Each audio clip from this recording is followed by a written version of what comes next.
What's up? How's everybody Sorry. doing? So, Last minute letting in the dog. as we were explaining, as I briefly explaining in the chat, it's not really our shot. I know our show unless something happens at the very last minute. Exactly. Well, luckily this time, it's not involving Deana being stuck outside with no internet.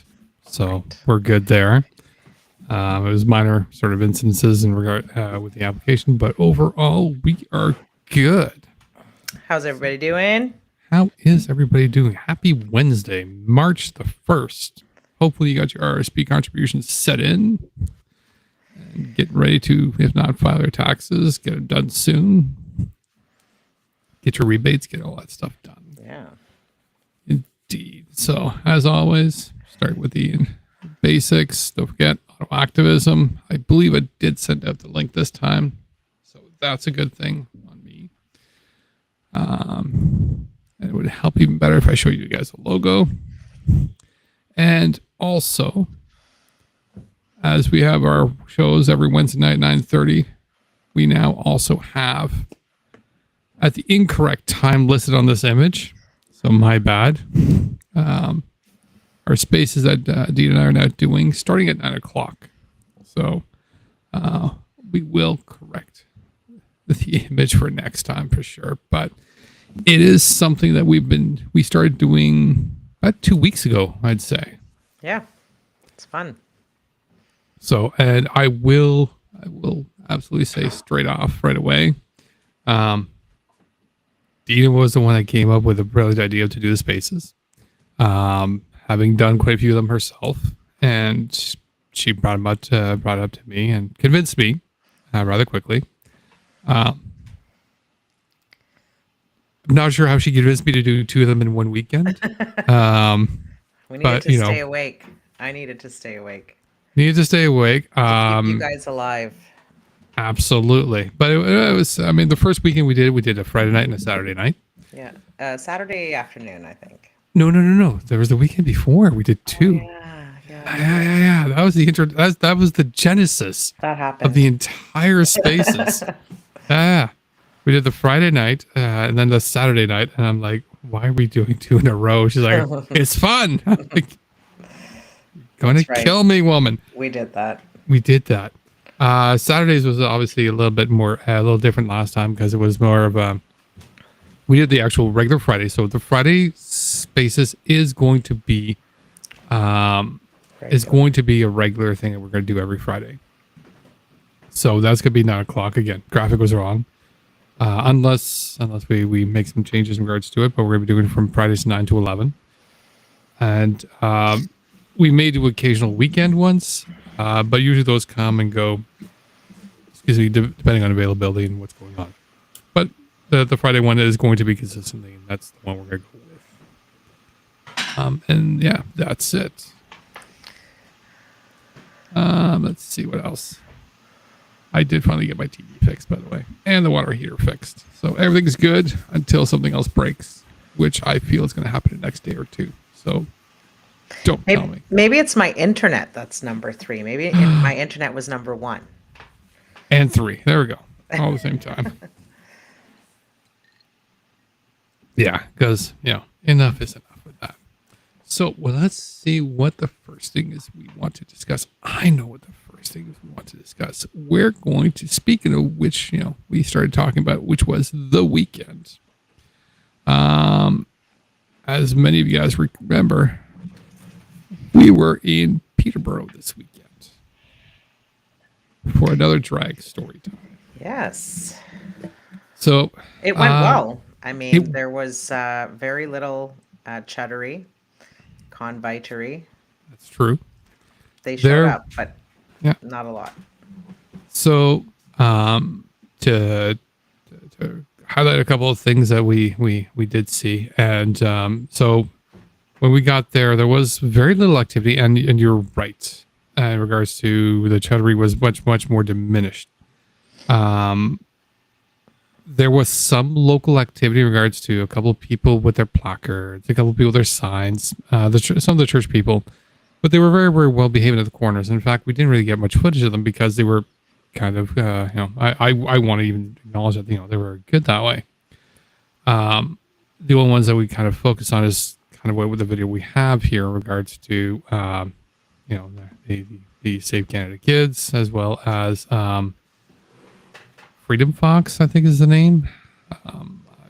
Furry Boy, I'm not sure what we want to call him.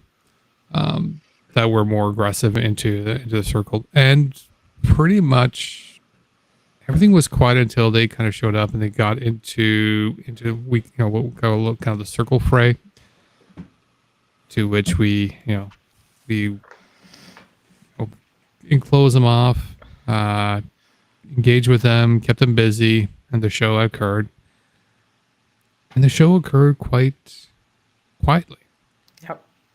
Uninterrupted. I don't think the parents even noticed anything else going. Well, they probably noticed the crowd, but they weren't affected by it. They weren't hearing anything or seeing anything, which was to us a lot of a pretty much good indicator of success in regards to the parents who didn't have to deal with harsh language or anything else. Yep. Everybody went in, and I think the Save Canada Kids came after everybody had gone in, so they had come after. So yeah, during that whole engagement, everybody was inside watching Betty Baker perform or read a story or whatever it was, and her puppets, and then they didn't even notice that everybody had left. That was good. So we kept them busy while Betty Baker, I didn't even hear Betty Baker give her speech, which is great, because that means they didn't either. And, once they were all gone, or like the parents and the children and Betty Baker was gone, that was it. They missed everything. So that was exactly what was part of the plan. Exactly. Yeah. So it was nice. It was quiet. Nobody was sort of interfered with. I did get a button this time. So the one thing I'm starting to really sort of realize, and I'm not sure if I should take it as a compliment or insult, but I'm going to take it as a compliment as fun, is every time I go to drag story time, somebody dresses me with something. So, last one, I got a nice bow out of it. This time I got a button, as well as I did have a flag I did lose, unfortunately. That was provided by Sam. I have a couple still. Yeah, and it was great that Sam was able to come with us too. I'm seeing some people in the chat happy that Sam came by, and we were too. He's nice. He's fun. He's nice. He's a very sort of open, very open and loving person. Very passionate about, especially in regards to the things housing is one of housing his is passions. Exactly his massive passion. If you ever want to talk about housing in Ottawa, he's absolutely a fantastic person to talk about it. Yeah. For sure. But again, everybody did a fantastic job, and everybody was there, and it was an absolute, the way we viewed it was an absolute success, because we had a very specific goal in regards to what we wanted to do, and they were met. Yeah. So it was fantastic that way. I did get, poor Deana didn't get to see Betty Baker, but I did capture a little video. My audio, I was still working on improving on the microphone. I realized after the fact I did a little bit too much on the gain. But I did capture her, got a good video, posted out there for you guys to watch. And she looked fantastic. And she was still cute. Betty Baker, how could you not find her cute? In regards to her tire and everything she's doing for the kids. See the reporter in there? That's Arthur. And he was actually... Sebastian. He's from the Arthur. Correct. My bad. That's Sebastian from the Arthur. It's just called the Arthur, right? Anyway, Correct. He was interviewed on my homie Tutaro today. I don't know if you got to catch that. I heard about that. I didn't get a catch this morning because, unfortunately, when it comes to me during the day, my mornings are kind of booked with meetings, so it makes it very, very difficult for me. Yeah.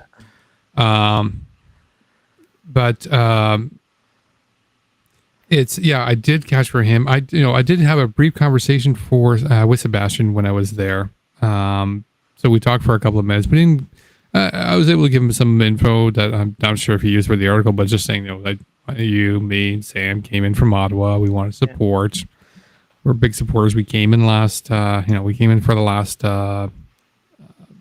last showing, and we came for this one, and we're hoping to come for the next one. Should there ever be another need, Yeah.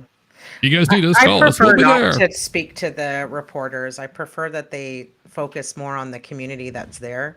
So Yes. I had the other woman come try to talk to me, but I mean, we're just there to do our thing. But I think if they want to get a good story, then they should be talking to the local people and the people within the community. So I don't think it's terrible to talk to them, and I'm with you. I I don't don't think want to it's give them terrible, but too. I just don't want to. I don't want to take space from somebody else in that article. No, and it's.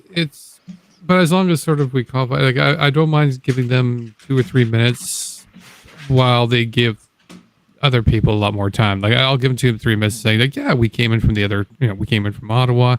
Yeah. We heard people wanted to give us, some attention, some assistance. This is something we've seen everywhere else. We are absolutely glad to come out.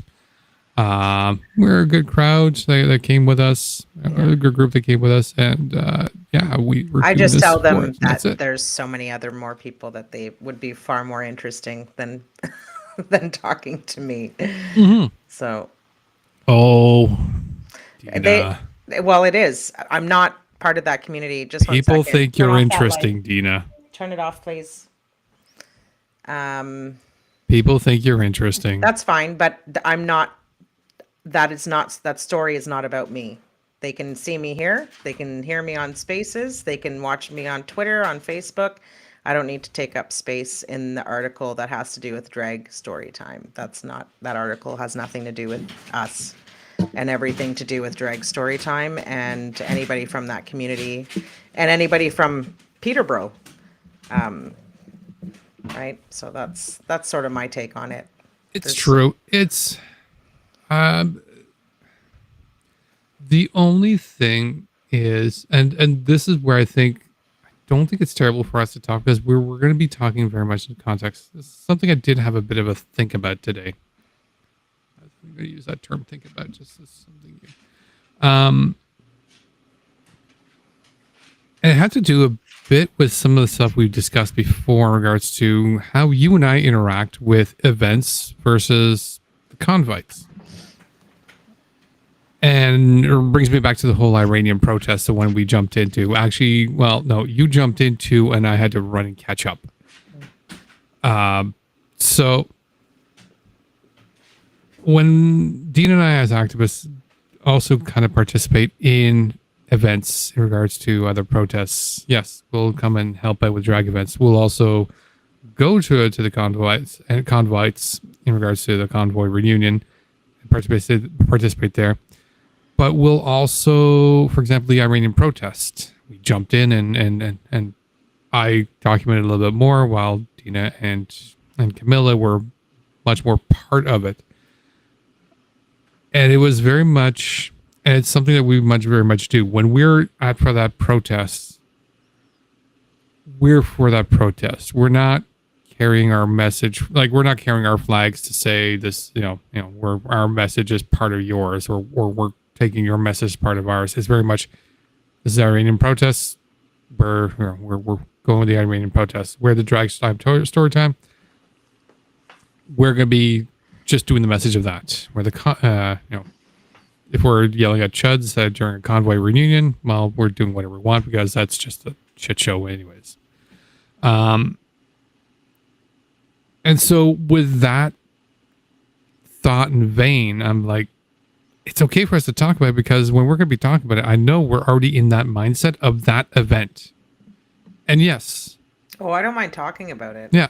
I just don't want to take the space of somebody else who, like, I'm at an Iranian protest. Why would I be in an article about me being in an Iranian protest when there are Iranian women there who have much more knowledge and their voice needs to be heard, not mine. I'm a participant that is an outsider who agrees with their message, who is adding numbers to their message, that thing. But I don't need to be part of the article. I don't need to distract from the And story. and you're absolutely right. I mean, I have no problems if they bring some attention to us. We'll say a couple of quick questions in regards to, yeah, we came in from Ottawa. We came from this. I won't. Well, no. But I Answer the won't. basics. Answer the Yeah. basics, and then you're absolutely right. Going, have you talked to so and so? They've got a lot of lot of really good points in regards to this particular issue, in regards to whether it be drag time, story time, or Iranian protest, or Congo, or any of the other ones that we come across. Absolutely right. It's answer a couple of questions. Don't take more than a minute or two. Not And doing that then either. I'm just just saying, give go me talk to nothing. those people. Nothing. I just say, I'm just here. You can go talk to anybody else. The lady that talked to me, she said, well, can I at least get your name for the pictures? If you like, if one of the pictures goes up, that I had no problem. But no, I'm not gonna, no, because I don't want any part. If they have a picture of me, whatever, because they're putting stills, but I don't want any part of my story to be there because it's irrelevant. It is 100% irrelevant to the story. So I just say, I have nothing to say. You can go and talk. When I got in the fight at the convoy protest, That's different. they wanted to know I'm what sorry. happened or whatever. So it was different. Yeah, sorry. The convoy reunion. I'm Or like, that's reunion, different. You whatever the can, hell yeah, it's called. that Yeah. one. That one's different because that's a totally different space. Yeah. Well, I'm in Ottawa and they're crashing Ottawa again and again Yeah. and a fucking again. So, but when it comes to me moving myself to help a community that I am not actually a part of, or, um, you know, loosely a part of, or whatever it is, Mhm. my, even if I was at an Egyptian protest, I would not speak. I would say, because I mean, really, there's like first generation Egyptians that are there, or people who are like directly associated with whoever is getting hurt in Egypt. And I am seeing it from far away. So I wouldn't even do an interview for that. And I'm second generation Egyptian. So, Well, and so I mean, it's probably kind of important for us to think about when we're there, people to direct these people to, because I mean, a lot of these events and whatnot should be documented by the media because there's a fair amount well, they of should be, yes. reliable. Yeah, I mean, like Sebastian at the Arthur.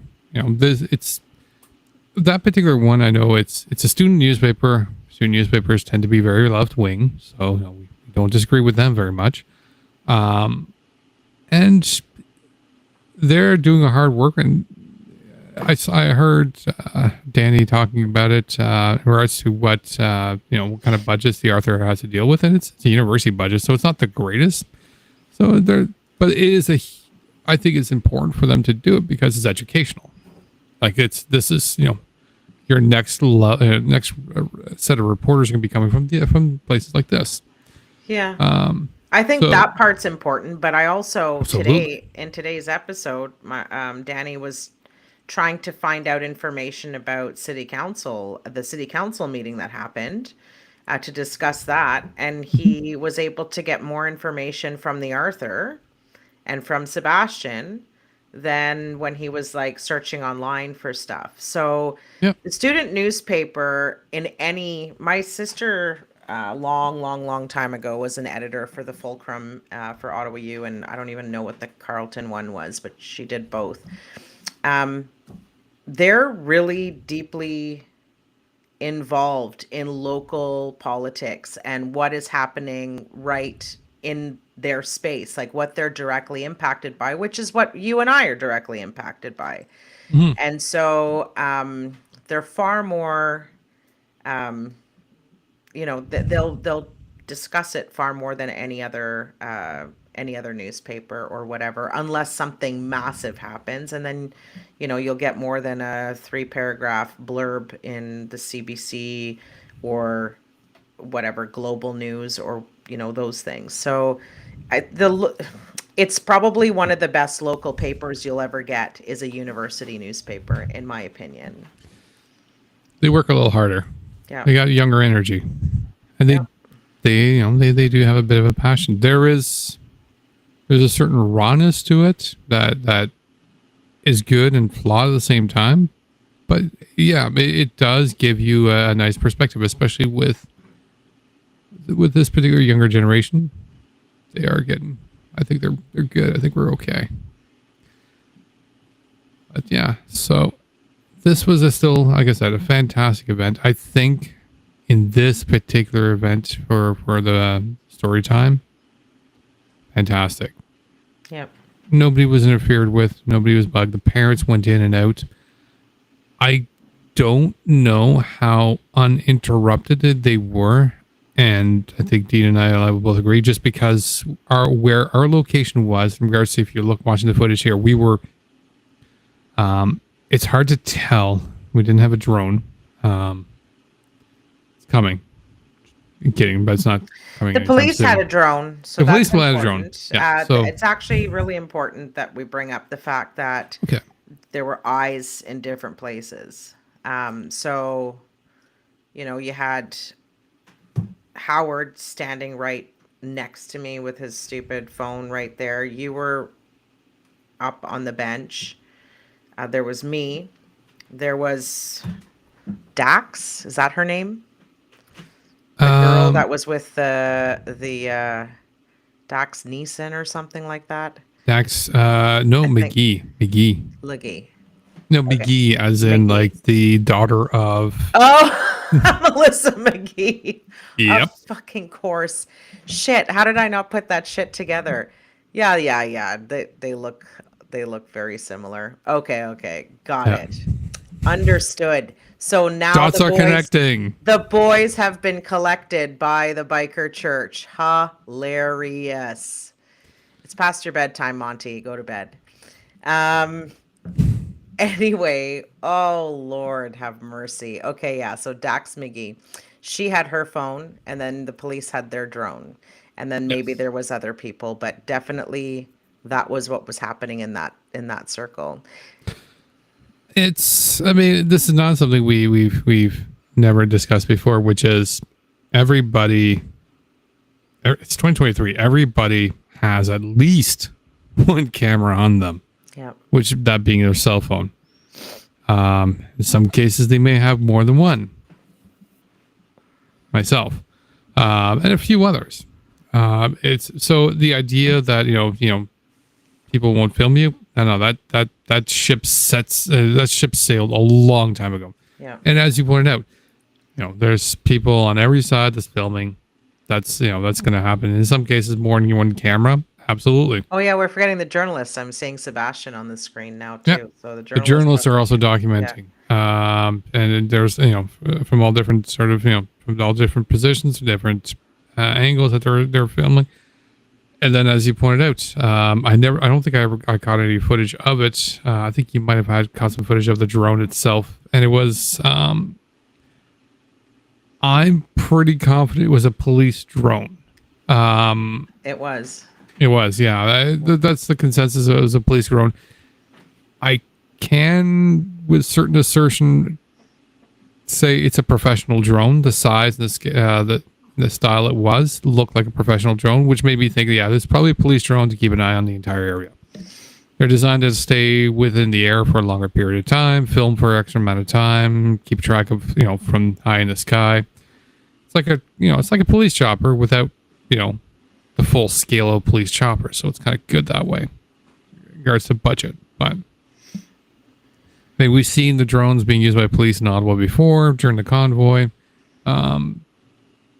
It's not surprising that Peterborough would do it because they're so much cheaper. So, yep. Yeah. They're good. Yeah, that's it for the convoy. Sorry, not convoy for this. But yeah, absolutely.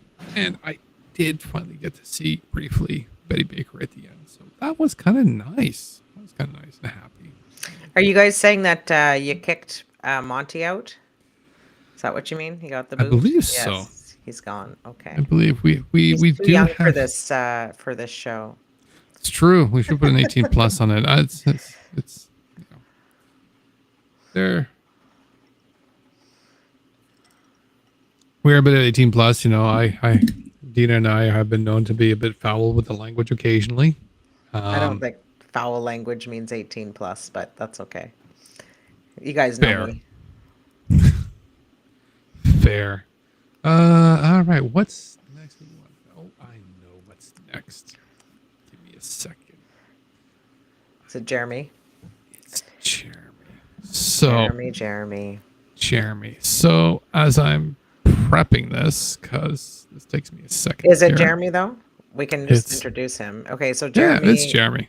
Jeremy Glass is a convoy supporter or convoyer, occupationer, terrorist, whatever you want to call him. And he organized the second convoy reunion. So we had the one in January on the anniversary, and then he organized the one on the weekend of February 20th. He was the one who came out yelling on the megaphone and just being a total douche. And now he became a douche once more. Let's see what happens to douches. Yeah. So before I started, a little preamble. Trudeau was, actually, just my memory slipping as to where they were at this point, but the short of it is Jeremy Glass found where Trudeau was going to be at some speaking event during the day. So I don't know if he was alone. He was alone. Was he alone? Because I thought I heard him mention somebody else. But he decided to go and speak his mind directly to Justin Trudeau. And, because he's Jeremy Glass and he expects that he's going to have a full audience with Justin Trudeau.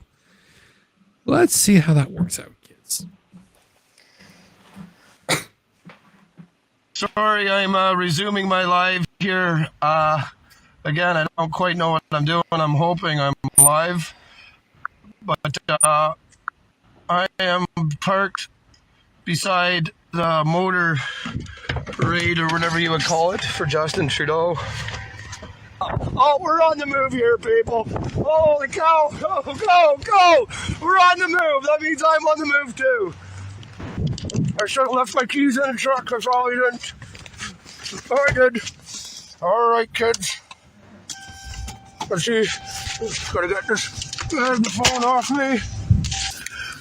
It looks like the police are here to greet me. Hopefully Justin Trudeau comes out before he tells me I have to leave. I don't think this is private property, but we'll soon find out. Uh-oh. Holy cow, for a second I thought you were my buddy Curtis Reiki, but no, we're not that fortunate today. No, they got trespass authority for the whole building. Oh, okay, I was out back with these guys and I just followed them out front. Okay. All right. So if you want to go with the other guys over there, that's perfectly If fine. you were able to give me 2 more seconds, you'll probably come out. Maybe you'll actually address me. I know you're just doing your job. Hey, you tell Curtis Reiki I said hi. Jeremy Glass says hi. All right. He's a good man. I'm just trying to figure out how to get out of here at this point. No. I'm just trying to You're figure going out. to get arrested for trespass. Do I go this way? You've been told more than once. I've been trying to figure out how to get out of the parking If you lot. can't figure out how to get out of a parking lot, you have bigger issues. I'm from a little town like Shelburne where there's only Unbutton 8,000 the people. seatbelt, get out. We're done. All right, I'll get out if you want. This is, you can't just climb in my vehicle. Yeah, we can't. Your hands. I can turn off my phone. God, that guy's an idiot.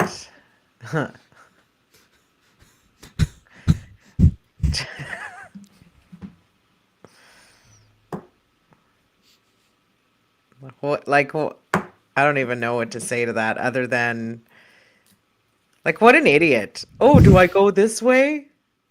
Do I go this way? Oh, I'm blonde, he says. What a fucking idiot. Like, how... I need to. He's for sure single. Like, for sure. I'm hoping he hasn't bred. Oh God, please don't. First, I have to really, truly, I can't appreciate enough the police officer. Like, if you can't figure out how to get yourself out of a parking lot, you've got bigger problems. I'm just like, oh my God. None of these guys know how to get themselves out of the parking lot. That's the problem. This is what you're dealing with. Yeah. It's a bunch of people who cannot get themselves out of the parking lot. That's what the trucks were, right? They parked there. They couldn't get themselves out. I think that they weren't actually like meant to be there. I think they just couldn't figure out how to get the hell out of there.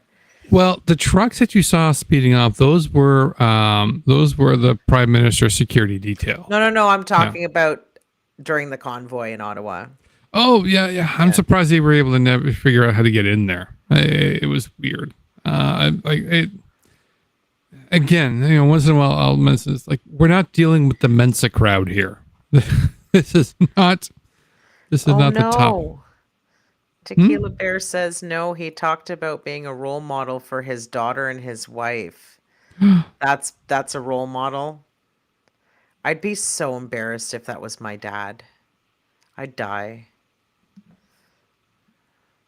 Like, be smart. Yeah, Smart. it's like, just stop pretending you're stupid is embarrassing as hell. Pretending you're stupid. I don't think he's pretending. Well, I mean, he was saying, "Oh, how do I get out of here? Is it, do I go this way? You want me to go this way, right? You want me to go this way?" Well, yeah, you're right. I mean, like, he thinks he's funny. He thinks he's smart. Like, he's trying to be smart. That's so. Yeah, no, you're right. I mean, he's kind of like, he's playing the dumb card. I wish he didn't turn off his phone. You can tell you're a white guy when you turn off your phone when you're getting arrested, right? Yeah. You're safe in this country when you decide, I don't want to be embarrassed by getting arrested, not I don't want to be killed by getting arrested or beaten by getting arrested.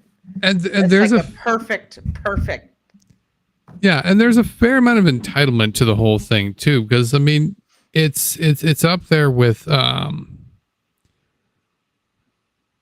So, I mean, I don't want to go into further sort of issues, sort of like in regards to the whole thing, to detract the whole thing. But these guys, this is something that kind of pisses me off with them. And in regards to a lot of things, there's a huge amount of entitlement with them, saying like, oh, we're completely oppressed. We're under a whole dictatorship. We're this, we're that. Yet you're comfortable to being arrested. You're going to be fine. You're comfortable, stalking the prime minister, whether it be somebody like Jeremy Glass or Tanglefoot. These people are doing these crazy, egregious things that if anybody did something even, and I'm going to say it, if somebody from BIPOC community did there'd be if there's somebody from the BIPOC community, if there was somebody from the BIPOC community that came in and tried to do something similar, they probably would not have the same comfortable outcome. But imagine being in any other country, like absolutely, just any country, any other country that you're going to go try to stalk the leader of that country. They think this is a dictatorship. Let's talk about countries that are dictatorships. Try to do what you do in, let's say Iran, Syria, Lebanon, Egypt. Name any of them. You're absolutely I just named Middle Eastern. So let's move on to Russia. China. No, China. They keep saying we're just like China. Really? Okay. Go do what you're doing in China. Tell me if this experience ends the same way. Yeah. Brazil. Sure. Venezuela. Like Chile. El Salvador. You Belarus. Russia. Belarus, yeah. For real. Like you think that you're being oppressed, but you can go and stalk the prime minister and all you get is a trap and release. And you turn off your phone. And a ticket. you get a ticket. Yeah. Ticket. Yeah. You turned off your phone when you were getting arrested. Well, and that's actually the one thing I didn't get. The one thing I wanted to get for this was I did see we did see a posting from somebody captured there from Crystal Peters, who apparently was there, I believe, or at least was aware of what was going on there, where She's claiming dictatorship. It's all hardship because Jeremy Glass got caught, was given a ticket for trespassing, and then released. That's your view of dictatorship. He got a ticket at the end of that entire ordeal where he got arrested, pulled out of his truck with his phone that he was able to turn off, given a ticket, and then was set on his way. That's your version of oppression. Well, it is their version of oppression. Listen to Daisy yelling at the bylaw police as if like the sky is falling. He's Henny Penny. Like, that's my flag. That's my flag. You tyrant. Why are you pushing into me? Oh, this new rule from the city of Ottawa? Oh, is that what have you heard of the Charter of Freedom and Rights and Bill of Freedom and whatever? Bill of Rights. It's the one they like to call the Bill of Rights. I know they call it the Bill of Rights. The Charter. Well, because there was a Bill of Rights and they had certain things, yes. But Canada hasn't used the Bill of Rights in a long time because we replaced it with the Charter of Rights and Freedoms. So it's funny. It is. It is. It's so stupid. It's absolutely ridiculous. I'm when sorry. When is it going to end? I have no idea. It's not going to end. The friggin' Eva Chipiuk just put on her Twitter. I don't know if you saw that. We don't have it tonight, but she put on her Twitter, they're coming out with a documentary. Did you see that? No, another documentary? Yeah, it's ridiculous. And it is like total propaganda about, like I saw the trailer. Obviously, I didn't see the whole thing. I saw the trailer and it was ridiculous. You got to send me that. I want to take a peek at it. I do have to send it to you. Yes. Yeah. We'll send it to me. We'll tweet it out. We could maybe do a live sort of, we could do an MS3K style commentary as this thing's going on. We could just bitch about it the entire way as we're going through. Sure, yeah, absolutely. If people want to watch it. I don't remember what the date is. I'll send it to you. I'll take a screenshot of it too and I'll tweet it. I don't want to retweet her stupid junk. No. Screen cap. Throw it on there. Maybe we can make an event of it. I don't know. Audience, what do you guys think? You guys want to do a little chaos? Have a little fun at mocking some of this craziness. Yeah, because I mean, there was another video on Rumble that came out a while ago. Because everything these guys do is on Rumble. And again, it was another. They've got a couple of these rah fan fiction kind of craziness that these guys are, love to kind of boost. They like to, we're the freedom fighters. So there's a couple of videos. I mean, I did watch the Raven Dark one.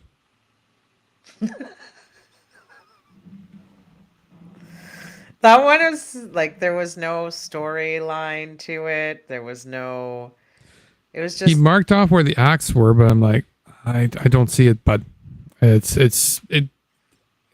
didn't quite flow for me. I'm not too sure. Like, it was good in regards to, like, I almost feel like the stream, like me live streaming, but I'm live streaming. So yeah, there's no story to it because it's as I'm seeing it is what you get. He did try to make some clips, but it just didn't quite work. I'm just reading the chat. I had no idea why Daisy was in the hospital. I did see that he was in the hospital and he didn't look very well. So he had kidney stones. No. Oh, is that he this is does just not have kidney stones. Yeah. So he does not have kidney stones. So we'll take a side swerve over here. Back pain. Daisy was in the hospital. And I feel bad a little bit for the guy because it's not cool to be in the hospital for anything. But it looks like it's not kidney stones. I saw a couple of videos. He's in back pain. They're not quite. I don't know if they really said what it might be. And you know what? It's well, not. Whatever. I don't care. I just thought. Yeah. I guess everybody was kidding. I took it literally. Well, I believe he did mention he was having some stuff. And the reason why the kidney stones is coming up is because I believe there was a mention that there might have been kidney stones. And you know what? Okay. Disagree with Daisy as much as we want. And I disagree with him with all sorts of things. But you know what? Medical conditions, that just sucks, period. Like, No, I mean, I don't I care. I think that's karma coming to get him. You know how much he has harassed people every fucking day, every day, every day, every day, every day. Do you know what that does to people physically? I mean, he gets it back. This is karma. When you verbally assault people and like whining and being a sissy and yelling and well, here's just the whining is not really something that's offensive. Um, okay. annoying, but it's not No, really not offensive just though. annoying. If you have to go to work every day and you got to deal with this creep every day, no thanks. No thanks. That's not good for anybody's health. It's not good for his own health. So he Yeah, manifested this problem himself. That's my opinion. perhaps. Maybe Jesus is trying to tell him something. I'm not an Don't know. apologist for Daisy. I don't give a flying fuck. He could be in Oh, I'm not an so apologist. much pain. I don't give a shit. Yeah, Fuck I'm not an him. apologist. I'm just trying to be like Casey on the points and his beliefs. Absolutely, I will go challenge him on that. Yeah, I don't have any And he capacity. believes it to an extent. Like, if you want to believe in Jesus and religion, and I'm not a religious person at all, I'm a flat out atheist. I will be the first one to say it. That's fine. But medical sucks. Period. So is being a lying sack of shit who edits videos and tries to fuck people over with it. He can go fuck And I will himself. absolutely bring him to task on that one too. Yeah. You're absolutely right. I will be the first one to say you're lying on this. Yeah, but just saying Sorry you're about the lying kidney is stones, not but you're enough. still a fucking liar. No, I'm not sorry about the kidney stones. Eat your kidney stones when they come out so they can pass through again. That's what I would say. So No, he's now we dangerous. know. Yeah, now we know who the. Yeah. Oh, It's not just about it sucks that you're doing this. That's not nice, you're lying. It's fucking dangerous and it ruins people's lives. He can pass fair. his kidney stones and swallow them whole so he can pass them again. That should be his hell. I think it already is. I don't know if there's re-swallowing involved, but that other boy's just not drinking enough water. Speaking of hell, this week you got to find out that Mr. Herbert Norman Price, Disgusting. an active member of the convoy, and he was actually part of Camp Hopeless. Oh, sorry, Camp Hope. No, I'm not. I'm not sorry. Camp Hopeless. Has been arrested for possession of pedophile material. So, don't know the larger details in regards to it, but you know what? Do we care? It's enough in regards to, yeah, you're collecting pedophile material. There's a whole list of charges going on in regards to him. It's not good. And it's, yeah, so Mr. Norman Price. This is part of another video. I didn't want Just to if play. anybody doesn't know, this is related to the Winnipeg convoy reunion. So Ron Clark and Jason LaFasse, I think, and other people, Not LaFasse. not LaFasse, who Not LaFasse. So, who are the well, whatever. I know Ron Clark is one of the organizers, and not only did they find out in advance that Norman Price had priors from people who sent it to them, but even when they were doing their lives, I just saw this on Mayor. Mayor tweeted this. They were being yelled at, like they were on Twitch, and people were commenting and getting really grumpy at the fact that he was there. And the person who was doing the stream even yelled at the mods who had a problem with it and said, "You're off my stream. He's a good guy." Like, people were trying to warn the Winnipeg organizers and everybody else that there's a fucking pedophile amongst them, and they didn't want to hear about it. They didn't, and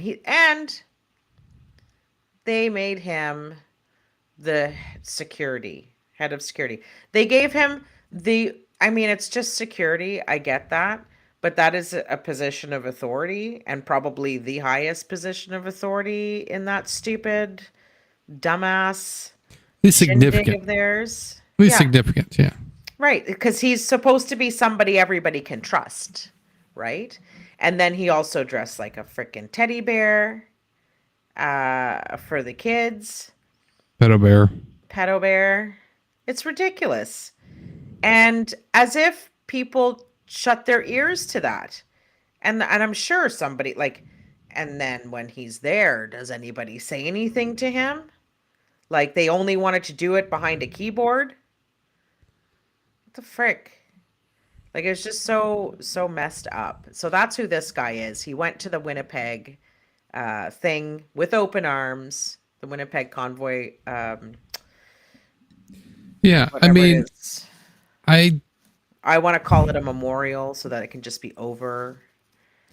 yeah. These guys are going to try to beat this dead horse for as long as possible. We know that. Well, hopefully it's dead though, because even Ron Clark gets on and still he's defending their decision to be fucking stupid about it. Like, can the convoy like there's different levels of convoyers. Some are Yeah. a little bit more intelligent than the others. Can the intelligent ones please just say, okay, it's done now, we're finished? No, And then because they just finished the whole grift these and they're guys, running off the $7 million. ugh, like these guys just have to fucking disappear. It needs to be done. So it's the problem is that there's a bit of a genie that sorry, the toothpaste is out of the tube, genie's out of the bottle. Pandora's opened the box in the sense of they have now opened this whole flood once they did the convoy. And so these guys have now gotten this taste of this kind of community to go out and do things as a community. Whether or not there's a real messaging to it or not, this is what they're doing. So you and I have been seeing this firsthand for quite a bit in regards to like Tupac. Like if you actually sat there and looked at Tupac, like they're claiming they're not part of the convoy. You and I are both like, yeah, fuck, whatever. But if we kind of really look at it, it's like, yeah, they're, Commerce coming out and he's kind of preaching sort of like this whole community unity thing. Fine, that's cool and whatnot. These guys don't care. They're just getting their buddies that they had the convoy all together. And so they're all just like living, instead of living in the streets now, they're living in a church, instead of cars from the streets, living in a church. There's always going to be these things that these guys are going to try to get to try to go. And you and I both know what the next thing is. Yeah. It's the drag story times. Well, it's anti-trans events. And Yeah, we already seen it. that's already happening. I think Correct. the next thing is going to be guns. To be honest. I'm afraid you're maybe right. I haven't seen it, and I haven't seen the details in regards to bring us to it. Have you? Yeah, because they brought up C-21, and then we have a chapter of the NRA. Where the heck is it? I just read about it. C-21 didn't materialize as well as the anti-drag shows, anti-trans things, like the trans message in the bathrooms, the trans hate in the bathrooms, and the anti-drag story protests that materialized. They've got some little. Well, that's where they're at right kid now. heroes. Yeah, absolutely. Yeah. They had C-21 that was going on for a bit, but it got obviously some of the gun people in there, but it didn't sort of turn into something that the rest I'm of not them saying it's jumped into happening it. now. I'm saying that's what's going to be next. I'm not saying they're going to do all this all at the same time. That's not. No. That's not what they do. No, you're right. They'll focus onto their current thing right now, which is the drag story time and the trans. And they're going to play that one out for as long as they can. And the homophobia is starting to come out already. Oh yeah. Like they all tried to pretend they were fine with gay marriage or gay. Like I was on a Spaces the other night this woman, she was something horrible. Like she just went like um and I was shocked. She was Muslim.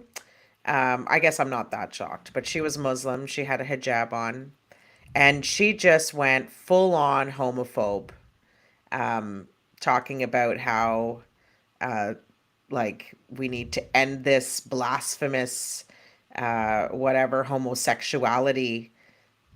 Like she just was full on hatred. She was disgusting. So it's coming out. The transphobia was the gateway to be able to revisit the homophobia, It and is. It's yeah. You're it's absolutely right. gross. It's part of boiling frog. We'll start off with the dragophobia. Because you know what? The dragophobia, we can make that palatable by saying, well, we're not really against dragophobia. We're not transphobes. We're definitely not against, we're all okay with the gay marriage. Yeah. But, the the drag shows, we got to watch out for the kids. And then we can just inch it a little bit more in regards to, well, this It has nothing to do with transgender kids. people into the bathrooms. Well, it's the men trying to get in there into the women's bathroom because we have to protect the women. And it's all that little bit of inching of like you just get a little bit and get that palatable, and then people normalize that to get a little bit more, and the more they go, it won't take long before it's no that gay marriage no it's just not right because just like everything else we told you is not right. This is just best. Trust us on this one. We need to get rid of the gay marriage, and by that point, the entire LGBTQ will have lost everything they worked so hard for. Well, we're not letting that happen. So No, we are not. Well, or at least we're going to fight the hell out of it. drag performers are not trans folk. I mean, it could be part of a journey if they, if they were doing it. But yeah, it's two different things. But it's very much conflated with the hateful cis community. So It is. they will, and then they also use the word transvestite a lot, which is not even a word that we use Anymore. Yeah, so it's just I don't know. There's a lot of education that needs to happen, and I guess like I had mentioned, when I was talking with Danny Taro, protests are not just about defending people or getting the word out or whatever. It's about educating people. Like the more this comes up, the more opportunities we have to, especially when we come out in numbers. And I hope in Calgary, like we saw in Calgary, there wasn't that many people that came. I mean, they outnumbered the protesters, but only by a few. And the protesters were able to get into the drag Storytime, which was ridiculous. Yeah. And then they disturbed it when there was children there. Like There's the good news there is apparently the reverends or one of the gentlemen there, Derek, was arrested because of that. Yeah. So the entire he fucked around. He's now finding out. But it is very much sort of it's important. It's the same thing we keep repeating every single time, and it's one of those need to see how we can better express this, but it is absolutely critical that we show up. Yes.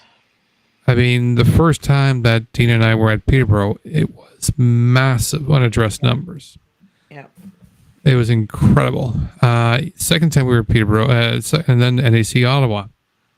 Massive numbers in Ottawa. When you have massive defender numbers, there's a lot of control you have. You can control the doorways easily. You can control what the poor people trying to go in and out. And you can not just control in regards to making sure the protesters can't really get close to it, but you can also sort of shield them from that clearly and cleanly so that, you have good banners and everything else that's surrounding the entranceways. You've got music distracting to make this sort of as the parents and the kids are coming in, they're just seeing happy people with happy music. And a lot of the defenders there are dressed in colorful, bright outfits. It's a fun thing for kids to see. It's great. And it just distracts them from what we all know as to what's going on there. But the only way for these to succeed is to have numbers. And even if you're not going to be there showing up in colorful outfits, that's fine. You need bodies to just insulate sound from and whatnot. Be there, mask up, disguise. There's crazy great ways to do that. But showing up is all you need. And the more there is, the more of a crowd you hide into. Show up. Yeah. All right. Who's next? All right. Next, we're coming down to Ottawa. So, Ottawa, we have a bit of budget activity going on. So, let's see here. I think every city is putting out their budgets now, so we're just We are, and we are. Ottawa. Yeah. So Ottawa put out their or approved the police budget today. They did. So, this was quite controversial as it was in particular part of this budget had a $400 million budget for the police. And even though there was a whole efficiencies in regards to try to cut down the number, the police budget, finding a bunch of inefficiencies, still managed to find a way to increase their budget by an additional $15 million. This is something that's a bit of a struggle with a lot of people in Ottawa, considering people in Ottawa have felt they were abandoned by the police, particularly during the convoy. So, and especially since Mark Sutcliffe has come into power, the cities and other groups, including groups like Horizon Ottawa, have been sort of expressing bringing up huge red flags in regards to we're getting less transparency from the police, particularly the Ottawa Police Board, in regards to their activity of what's going on. So, and this here in particular is the as one group of activists decide we need to start raising flags. We need to start telling people, hey, we want to be heard. We need the sport to be heard. We need ourselves to be heard. So, let me bring up the clip.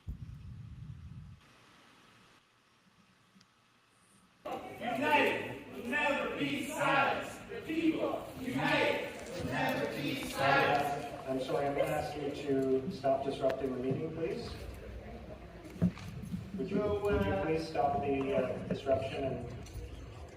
Here we are again, following in the footsteps of Okay. Martin Luther King by engaging in a civil... I'm advising you that you are being expelled from the council chamber, so would you please leave the council chamber?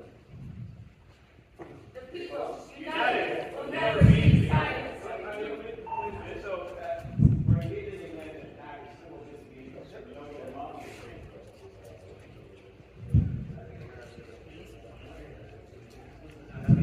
So folks, this is how it's going to work. I'm initiating a 72-hour trespass notice to you guys. If you guys don't leave immediately, you will hear from us. Got it. Thank you. Yeah. Does that work? Yeah, for that. All right, we will recess the meeting until the disruption is over. So, small thank you to Horizon Ottawa, and in particular Sam Hirsch, who was capturing that while he was at the meeting. Those individuals, unfortunately, were trespassed, and they're not allowed to come back into city council meetings for a year at City Hall. It's, to me, I find it a little bit of a disturbing pattern in regards to City Hall, City Council, and even the OPS decreasing the amount of community participation in directing what's priorities. And I find that really discouraging. I don't know, Deana. Yeah, well, I think so. There used to be an opportunity for delegations to be able to, or delegates, whatever you want to call them, Mhm. to be able to speak on behalf of the different interests, public interests. And what they've done is they've basically taken that and made changes where, it's at a lunch hour, where the delegates or delegations can speak. They give them about 3 minutes. Somebody tried to propose having them put their questions in writing in advance so that um, they would be able to read them in advance and have more communication. Anyway, I guess the changes aren't working for all of these public interests. And they went ahead and passed the budget anyway. It's an extra 15,000 and that 15 million. That 15 million, they said, so, I was kind of hoping to see more focus on cyber bullying or cyber crimes or, dealing with certain things that have been coming up, like just Mental health. mental health, putting money towards that. But what they're actually spending it on is 25 new officers and more hybrid vehicles and body cams. So they're going to be equipping them with body cameras. Um, they feel, and this is what pisses me off, is that people want more police presence. I don't think that that's what people actually want.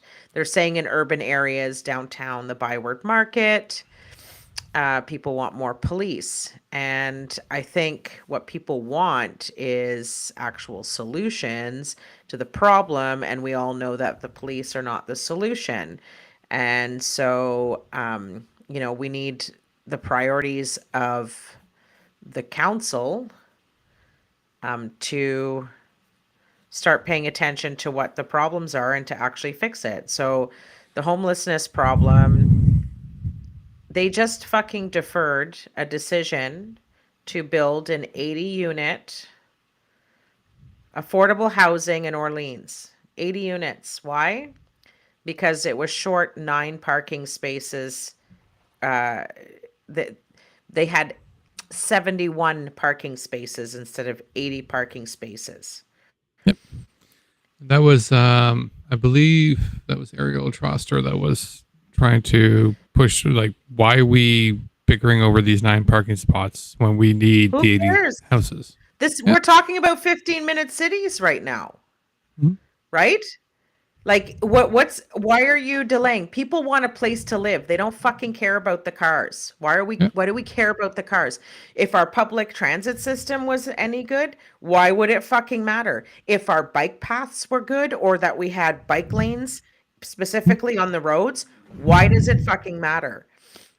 People do Uber. People do seniors. A lot of I get calls on the daily.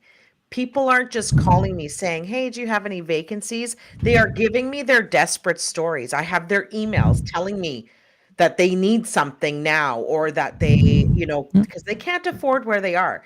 And I was actually looking at rental prices. I hadn't looked at rental prices in probably half a year, 7 or 8 months. $1,000 for a room in Yep. a house. That's a room in a house. If you're calculating 30% of somebody's income, it means that they make, if they're making $3,000 a month, which is $36,000 a year. A lot of people make $36,000 a year. That's only one income for one room. What if you're a mom who has children and you need a 2-bedroom? Well, now you're looking at $2,500 a fucking month. It is absolutely insanity what is happening. And so we're putting $15 million to a police force that evicts people from bus shelters where they're trying to stay warm with no other solution. Yep. And at the same time, they're delaying a development of 80 units to get 80 families off of the fucking street or being able to afford to eat at the same time. Yeah. We have a dud of a city council. We have a dud of a provincial government.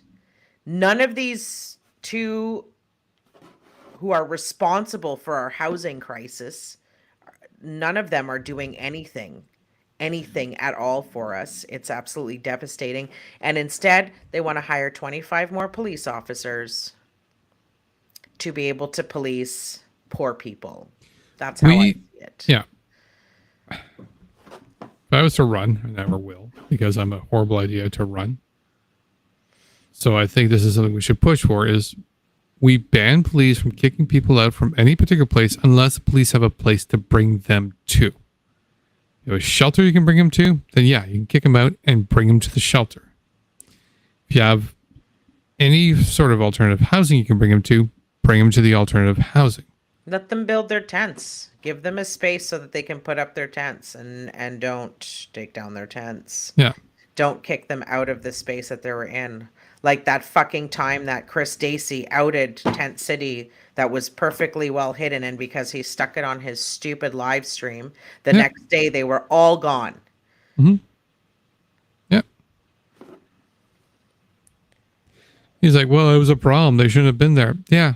The problem is that there's no place for them to go. You're making their life miserable. Why? Because you're a dick. Yeah. A single person making $50,000 a year still can't really afford a 1-bedroom apartment in this city, or they barely can. And the whole point of Doug Ford taking off the rent control was to inspire developers to develop rentals. That did nothing. It didn't do anything. It did the opposite. Any units built after 2018, November 2018, didn't have to have rent control. The other ones had to. But then that didn't change anything, because what happens is once that unit vacates, they can bring it up to the market rent that the new developments have put forward. It's absolutely ridiculous that we're in this mess now. And we have another, 3 years of Doug Ford? At least. We have another 3.5 years of Mark Sutcliffe and the rest of the fucking Jim Watson leftovers that were reelected. It's sickening. What are we doing? We all know what the problems are. Why aren't we getting out and actually voting to make sure that people with a plan take care of us? I don't understand. And what's happening is now what we're trying to do is we're trying to voice our opinion the right way at City Council. They just want to have delegations to speak their mind, and they're being told, no, we got this. We'll crowd you into a space for 1 hour, and you can quickly speak whatever. It doesn't matter, because they've already made their decision. And then they try to protest, because that's another way to get your voice heard if people are trying to not let you have your voice heard, and then they're not letting them protest. I mean, whatever. I don't care how people protest. I don't know what's effective with the city. I have no idea. I never thought that we would protest our own city councilors, but it looks like we're getting to that point that we have to now. We're going to have to. So they fucked up our transit. They're fucking up our housing. They're fucking up our mental health. Yeah. Let me show you how. Absolutely. So now I'm not saying all counselors, because Sean Menard was bold enough to say, you know what? Out of your 400 million going to police, I want $500,000 to come out. I want $500,000 to come out to boost the current mental health, to get some more people to focus on mental health, to be the mental health task force.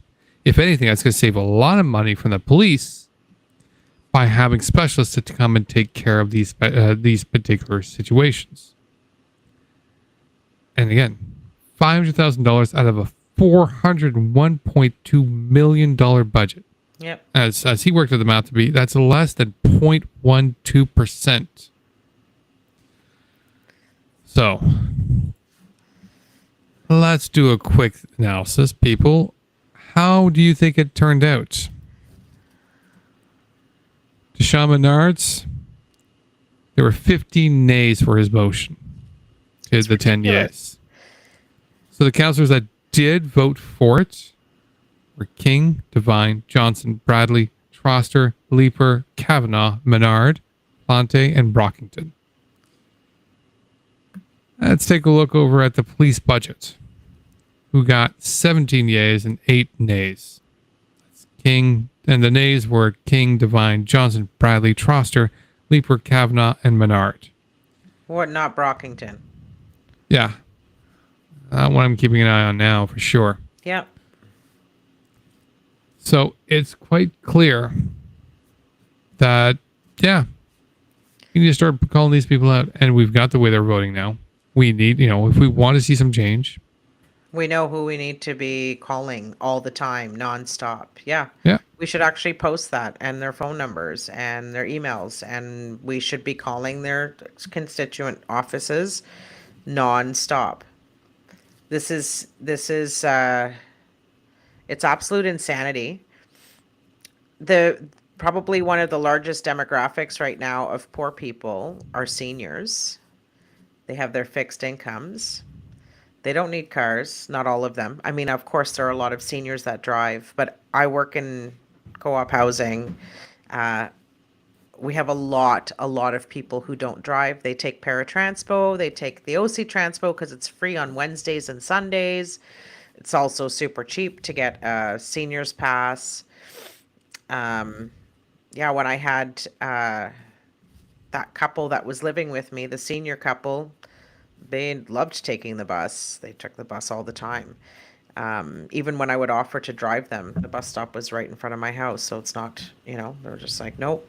And yeah, so the fact that is an excuse, that there are not enough parking spaces,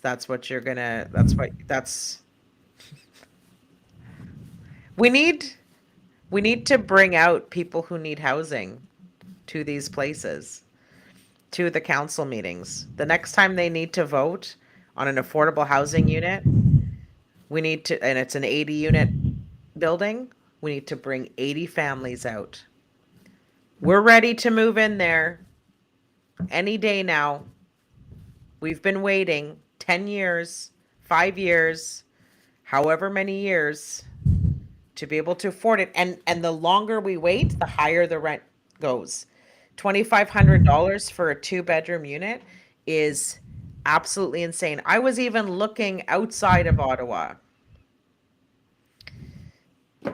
It's like, but then you pay in gas. So, but it's still the same pricing. It doesn't matter. You might as well live right inside of Ottawa.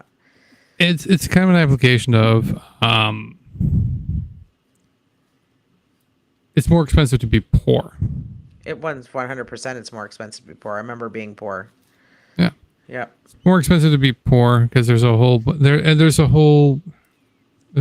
history in regards to it. I mean, there's even back in the day, there was a whole analysis in regards to leather shoes versus cardboard shoes. Yeah. And how it was cheaper for the poor to buy the cardboard shoes, but they ended up spending more on long term, which means they just could not get out of it. Well, it's poor people that get penalized too. If your check bounces, you're paying an extra $45 for a check that bounces. Overdraft charges. Yeah, overdraft charges, interest charges. You're punished to be you're punished to be poor. There's zero way to get out of it. If anything, you're going to end up profiting those. Yeah. Yeah. You name it. Yeah, and then it is. And then if those things happen to you, it starts to ruin your credit score. Yeah. So then your interest rates are higher if you're going to be buying a car, or whatever, because you're not as trustworthy to be able to get a loan. You have a harder time trying to find housing because your credit matters when you're moving into a house or an apartment or whatever. Like there are just so many things attached to being poor, and the problem here is that $36,000 a year, $50,000 a year should not be considered poverty, Yep. if you know what I mean. And Well, now with the housing prices, you are literally living paycheck to paycheck and, nervous or anxious or whatever every time a payment needs to go through. it's yeah, $50,000 being the poverty line or not. This might just be sort of on a technical focus. That's not to me the kind of the line. It's not because it's that specific number. It's just it's a number. It could be any number, whatnot. And it's more of I don't think a majority of people should be sort of living paycheck to paycheck if they're all working 40 hours a week. You should be able to live as relatively comfortable. You should be able to pay your rent. You should be able to get enough food. You should be able to, single mothers should be able to deal with the families.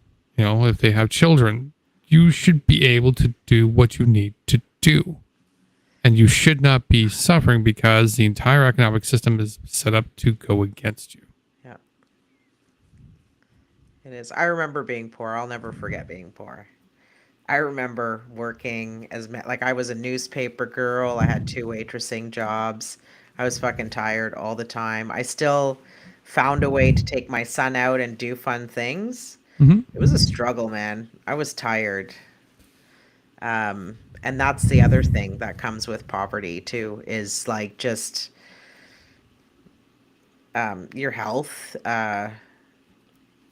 quality time with your family, peace of mind, like mental health. It's a very mental health sort of thing.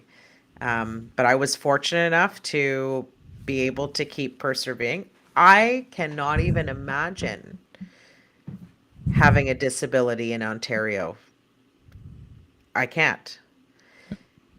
They haven't really increased the wages for Ontario Disability Support Program. How the hell can anybody afford to live anywhere when you're on ODSP? It's literally impossible to be a new ODSP recipient and find accommodations that you can afford. Yeah, it's, as it stands God right now. God forbid any of us get hurt or disabled. As it stands right now, and it's even, and there's a couple of articles, and it's even the horrifying one I remember seeing that I think you and I even discussed. Somebody was on ODSP and they're stuck on ODSP. Their conditions are pretty bad. They're able to maintain and survive by staying in a grouping home, but the grouping home's closing, so they're not going to be able to afford any rent in any other place. Yeah. They're now forced to look at MAID as a situation to address their economical situation. Well, because they don't want to live on the streets, because can you imagine? Like, I don't fault them in regards to the choices that they've made. I don't like that they make their choice, but I don't fault them for that. Yeah. I fault the conditions of everything else that cause them to have that choice and force them into that choice where this is the only alternative they have. We should not be saying, you know what? Yeah, we don't feel like paying you a living, a way to survive. Yeah. You should end it. No. Finland is now closing their warming centers and their shelters because they don't need them anymore. Because they've solved their housing issue. They committed. That's a good reason to close it. Yeah. They committed to making sure that everybody would have a place to live. It is not this culture, this country, whatever it is, looks at, or the Western world, I don't know what we would call ourselves, look at homeless people as lesser than. They couldn't Yeah. hack it. They couldn't do life right. They Whatever it chose to be is. poor. They chose to be homeless. Right. They're lazy. Sure. They're drug addicts. Sure. In Finland, they look at everybody, their people, and if they see a homeless person, they look at it as a failure of their own systems. That is how we need to be looking at this. Yeah. And you're absolutely right. now that we've gone through COVID, I hope to God, I see a lot of people pay lip service online about it, and because they just want to be able to like own the liberals or own the whoever, the Doug Ford or whatever, but they really don't. They really don't like know or pay very much attention to what is actually going on, so they don't understand how these things can be fixed. But I really hope that after something like COVID, they understand that it's not always the person's decision to be broke and poor and homeless. A lot of people are one paycheck away from being homeless. So if you lose your job and you can't find one for 2 weeks, even though there's jobs everywhere, but you can't get one for 2 weeks, you get hurt, you get sick for a week. Like, how do you go looking for a job after you've gotten hurt and your employer has fired you? That happens. Or you've lost a family member, or anything, and you're one paycheck away. If I was a paycheck away and I lost my child, do you think my first thought would be I better get another job? No, it would completely break me. And I don't have a job. Like, most people do not have a job that would be able to be protected and take care of them. I had a friend who lost her son, and yeah, like it was a struggle. Like, she had to jump through hoops to be able to, come back from that. And it's just, it's ridiculous that our society has failed so many people. And we have these, I don't want to make fun of people who have weight gain or whatever, but I just can't help but notice how much fatter, in a gluttonous sort of way, Doug Ford has become in the 6 years or 5 years he has been in office. It reminds me of like the medieval stories, or the stories of, just, he's a glutton in every sense of the word, and not just by food. He's hoarding money, seeing his son-in-law getting married and having a $43,000 watch, and he's a cop, and we're just about to give $15 million more to cops. Yes, you're right. It's horrible. I don't even know what to say anymore about all that. Like, it's just, I get very, very angry. Today I'm a little bit more subdued. I really want to swear 100,000 swear words and just go and beat down some walls, and I'm like super angry. And it kills me that I can only help the people I can help. Like, I'm not even kidding. I'm not being hyperbolic, you guys. I get emails and phone calls every day. And people know that I work in housing, so I even have friends who, I got this DM the other night saying that it was urgent and they needed to find something, and I mean, not my friends, they were looking for another friend, and it was like, I'll see what I can do.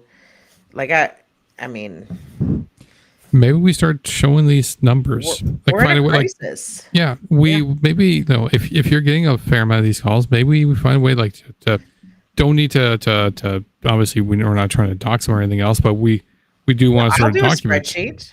Yeah. Sure. I mean, like, show, like, like, hey, today Yeah. I've had like 12 calls, and these are the Sure. types of calls I'm getting.